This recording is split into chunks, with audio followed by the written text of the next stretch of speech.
Alrighty, what I'm going to show you now is probably something that most people who watch this will never do, but I think it's kind of cool. What I'm going to do is using normal computer paper, an old cookie pan, lemon juice for cooking, and paper towel, and an oven, is I'm going to make my own grunge textures and basically cook paper in the oven, making sure I don't burn down the house, and get some different interesting things. Alrighty, what you got to do is get your lemon juice. Alright, some paper towels. You know, put some lemon juice to coat the pan a little bit. Spread it around with the paper towels and whatnot. You know, so it's nice and even. Alright, get your paper, stick her in. That's good. And smear more lemon juice on top of it, just making sure it's all nice and even and there's not too many air bubbles. Now you can get kind of creative with the texture and, you know, put splatters on it and whatnot with, you know, different amounts of lemon juice. But I found that the best textures is actually when the paper gets a little burnt, because when you put it in the oven, the lemon juice is basically making it turn a golden brown and stopping it from getting like burnt black. So you can experiment, and I mean every single texture that you make is going to turn out a little bit different. I'm going to set my oven on bake here. Temperature is not really important. Just make it really, really hot. Again, making sure you don't burn down the house. Now I'll wait for that to heat up. Meanwhile, I'll get my trusty oven mitts and get ready to put this sucker in when it's ready. Alright, so it looks like the oven's ready.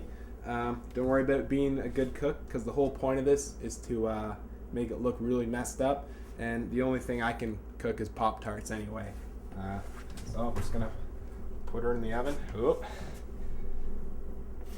Be sure to cook. Ooh. Be sure to take out other pizza pans before. It's a mistake I made. I'm human. Alright. I'm gonna put that in there. Now, it's very important that once it's in, you got to keep an eye on it. Now, this is kind of hard for me because my oven light is broken, but I kind of just, you know, every once in a while take a peep at it and wait till it gets really golden brown. Let's see here. Yeah. Starting to get done, a little brown around the edges. I'm going to leave it in for longer. Alright. Alrighty. This one looks done. Check it out. So you got some interesting patterns in this one. Looks like old parchment. Alright. Now I'm just going to do the exact same thing I just did. Get my cookie pan. Little scum left over from the last one, but this might also make an interesting texture.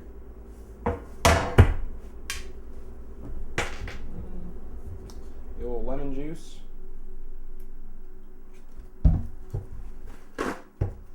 Smear around. Paper.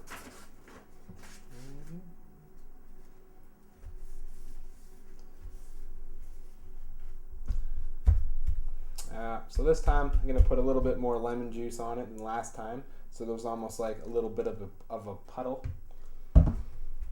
Oop.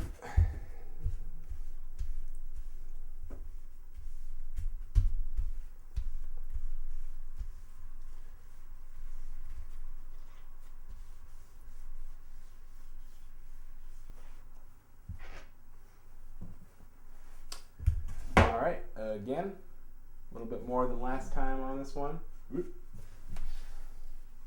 Stick her in the oven. So I'd say it takes about 5 to 10 minutes for a piece of paper to get cooked good, like this one. But be sure to check it every minute, just in case, because when this stuff gets burnt, it really smells and it really smokes up the house. But making your own textures is a pretty good way to save money if you're the type of person that buys them on stock agencies and stuff like that. because most of my textures like I've cooked myself or found myself, and they give the exact same results, if not better. So when you photograph them, just be sure to use a sharp lens if you have it. And I usually just photograph them in natural light in the shade or something like that, and set up a tripod and just pop them one after the other, and then I could have a whole library of different textures.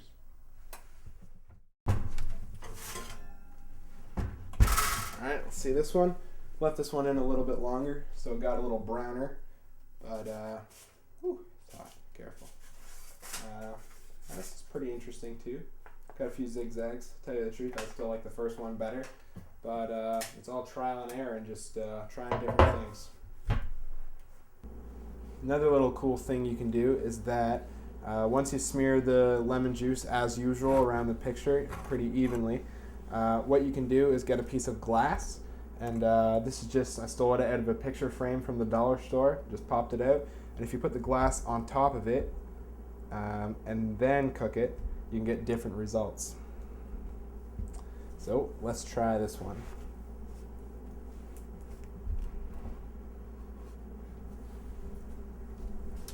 But when you take it off, this texture is much flatter than the last one, and also pretty cool.